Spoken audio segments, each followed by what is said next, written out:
I grew up in northern Arizona, where the land stretches wide and ancient, and the wind carries stories older than memory. My Uncle Paul was a Navajo park ranger, posted near a restricted area bordering the tribal lands and a rarely traveled stretch of wilderness called White Crow Ridge. It wasn't marked on most public maps, and it didn't appear on any trail guides. Locals knew not to go near it. Outsiders didn't know it existed. But I did, and I wish I didn't. In 2020, after college, I returned home to help care for my aunt after Paul passed. He died suddenly. No accident, no clear cause. Just dropped in the woods while on patrol. Open eyes, mouth frozen in mid-scream. No one talked about it. The tribe held a quiet ceremony. No autopsy, no questions. I couldn't let it go. One evening, I found his field journal hidden beneath a floorboard in their trailer. Most of it was routine. Weather reports, hiker sightings, trail maintenance, but the last few entries were frantic, disjointed. Something up on the ridge, mimicking voices. Tracks changed shape, hoofprints to barefoot, human-sized. Saw myself last night, still out there. The final page simply read, "Don't answer if it calls your name." I should have walked away right then, but grief makes you reckless. I packed up his old ranger gear and drove out to the station near the boundary. Told the current staff I was there to collect his personal items. They gave me the keys, barely looking up. The air changed when I crossed the cattle guard into White Crow's perimeter. It was subtle. No birdsong, no insects. Just wind, brushing against the dry brush like a whispered warning. I parked by an old fire tower Paul had written about and started hiking. I followed what little trail remained, compass steady, heart pounding. About a mile in, I found a cairn, small stack of stones with one in the center painted black. Paul had written about these too. He said they marked places the wind refused to touch.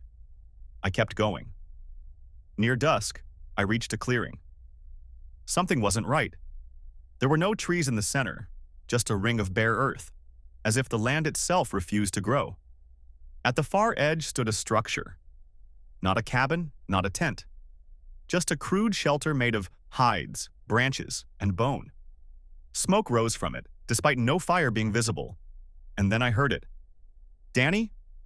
It was Paul's voice, weak, shaky, but Paul was dead. I backed up, heart thundering. Then again from the shelter, "Danny, please." "It's cold." I turned and ran. Branches clawed at me. The path twisted, turned. I swear the trees moved when I wasn't looking. The sun vanished too fast, like the sky was folding shut. I reached the tower just as full darkness hit. Locked the door behind me, climbed the stairs 2 at a time. Up top, I collapsed, panting, listening. Nothing. Then, scratch, scratch, scratch. Something was climbing the metal. Slowly, deliberately. "Danny," Paul's voice again, only this time it came from inside the tower, below. I aimed my flashlight down the trapdoor. Nothing. Until the voice changed. It wasn't Paul's anymore. It wasn't human. "Let me wear your skin." Then came the knocking. Soft, rhythmic, on the walls and beams. I remembered Paul's words. "Don't answer if it calls your name." I didn't speak. Didn't move. I turned off the light. Sat in the dark. Hours passed. The knocking stopped. Silence returned.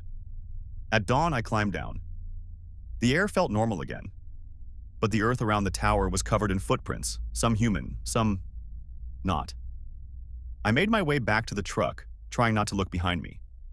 That night, back home, I burned Paul's journal, sealed the floorboard.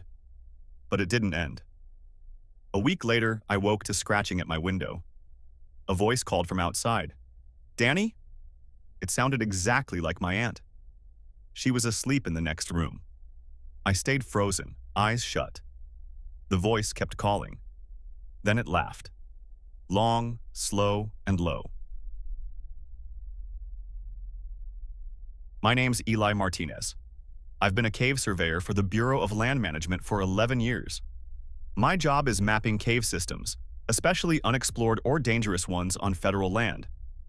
Most people think it's just tight spaces and rocks, But sometimes the Earth keeps secrets.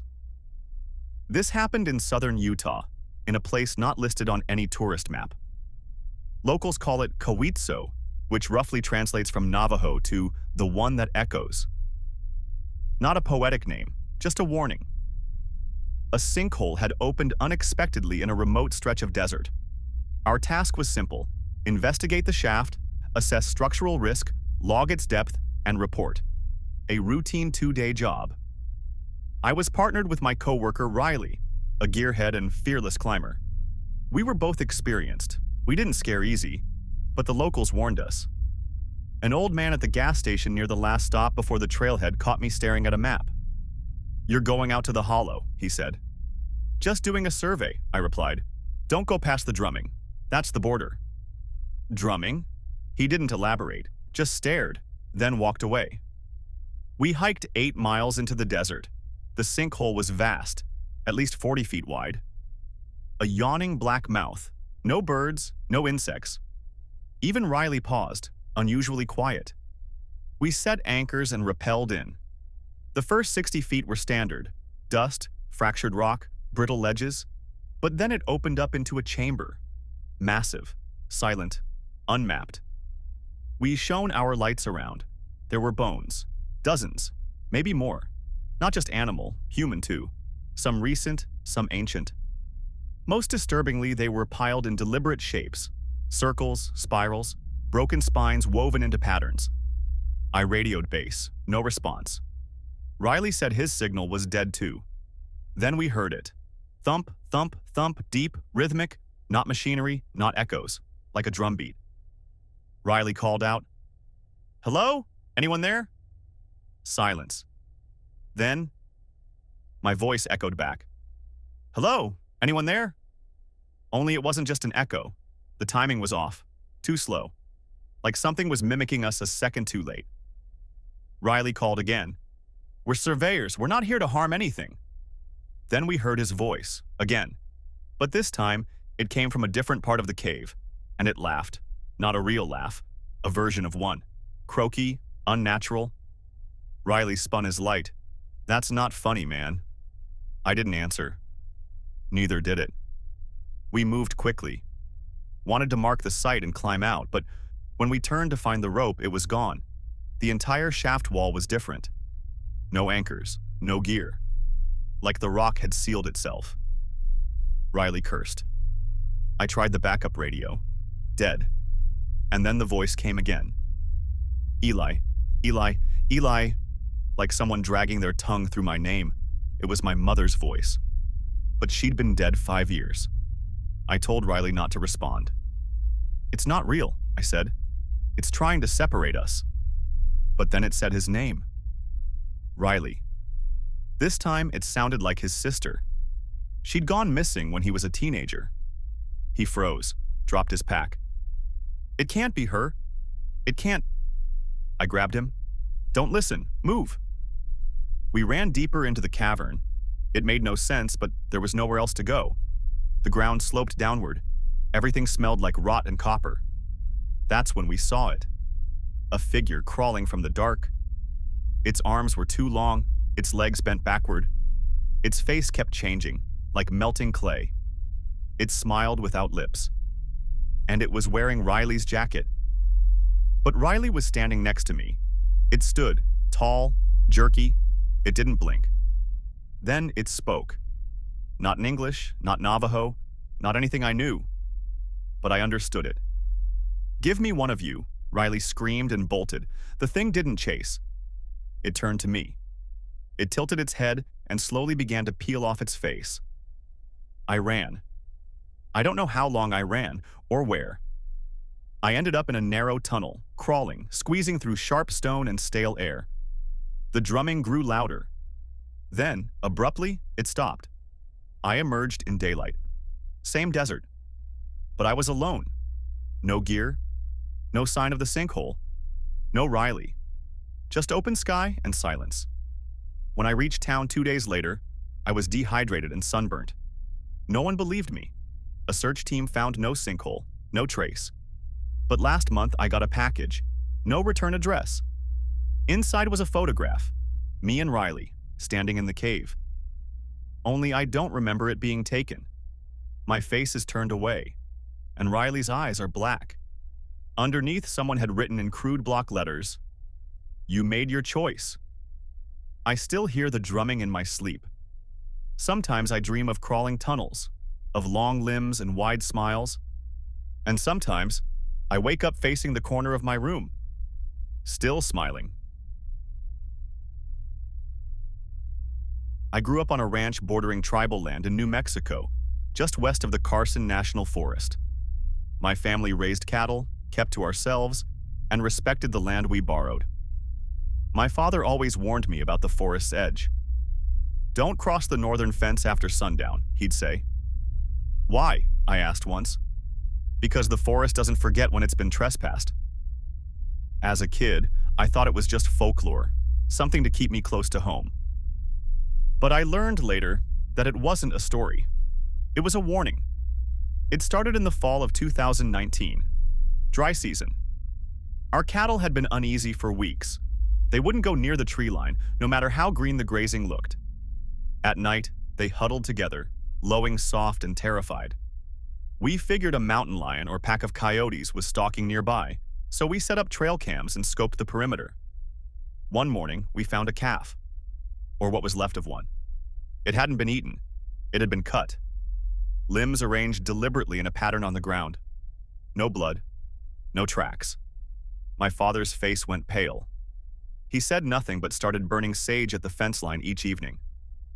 2 nights later, I heard something moving in the corral. The cattle were dead silent. Not one moo, not one hoof step. Just complete, unnatural stillness. I grabbed my rifle and flashlight, stepped outside. The moon was a sliver, barely any light. I swept the beam across the corral. The herd stood stiff, all facing the same direction, toward the northern fence, and just beyond it, I saw something. At first I thought it was a man, tall, thin. But the proportions were wrong. Too long in the limbs, too narrow in the torso. Its head tilted unnaturally to one side. I called out. It didn't move, so I aimed my light directly at it. That was a mistake. Its face wasn't a face. It was a mask, or skin made to look like one. Torn at the edges, stitched crudely with sinew. The eyes were black pits, and from its mouth came the softest, most chilling sound I've ever heard. Moo! Like it was imitating the cattle. But not well. I fired a warning shot. It didn't flinch, it didn't run, it just crouched and crawled into the woods backward. That night I couldn't sleep. My father wouldn't talk about it. The next day, every cow in the corral had vanished. Not a gate open, no broken fences, no blood, no hoof prints, just a pile of dirt in the center of the pen. And on it, a jawbone. Human. That was when we called in a medicine man from the reservation. His name was Thomas Grayhair. He came, walked the land in silence, then stood by the northern fence with his eyes closed for a long time. When he opened them, he whispered, "There's something old here.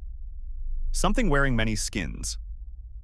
He told us the legend of the Yi Naldlushi, the Skinwalker, a witch, once human, who wears the flesh of animals or people. They mimic, they hunt, and they remember. My father had seen it once as a boy. It killed his uncle.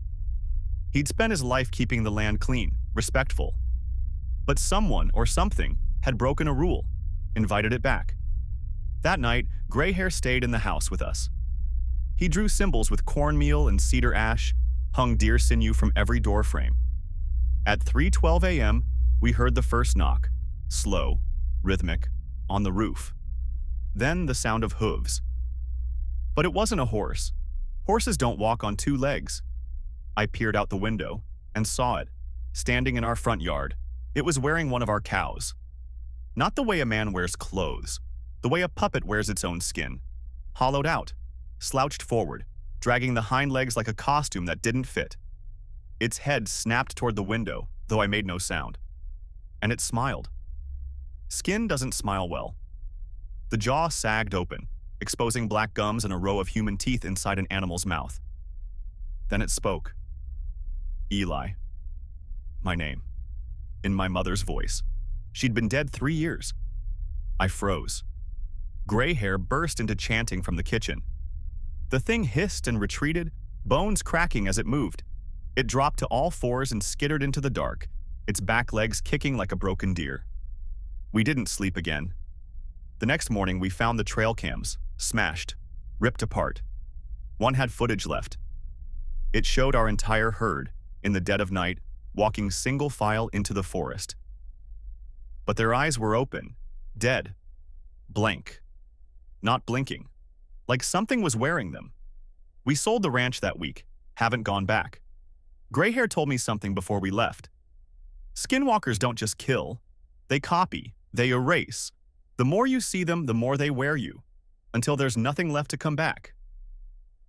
Sometimes, when I drive through empty desert highways, I see a figure standing just beyond the brush. Tall, still, head tilted. Sometimes I hear my mother's voice at night, calling from outside my apartment.